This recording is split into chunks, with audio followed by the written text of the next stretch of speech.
இன்றைய பதிவு ஒரே வாரத்தில் நம்முடைய குலதெய்வ சக்தியை வீட்டுக்குள் அழைக்க நம்ம ஒரு சின்ன எளிய பரிகாரத்தை பற்றி சொல்ல போகிறோம். வாங்க பார்க்கலாம்.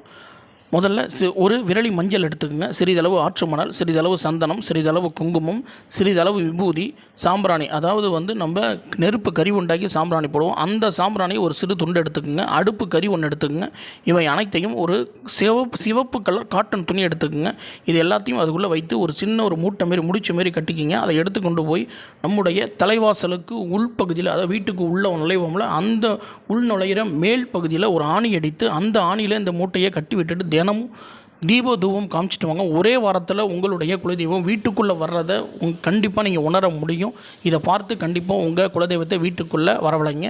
இது போன்ற பதிவுகளை பார்ப்பதற்கு நம்முடைய ஓம் டெம்பிள் வேர்ல்டு யூடியூப் சேனலை லைக் பண்ணுங்கள், ஷேர் பண்ணுங்கள், சப்ஸ்கிரைப் பண்ணுங்கள். அருகில் உள்ள பெல் பட்டனை ப்ரெஸ் பண்ணி ஆல் அப்படிங்கிற ஆப்ஷனை செலக்ட் பண்ணிவிடுங்க.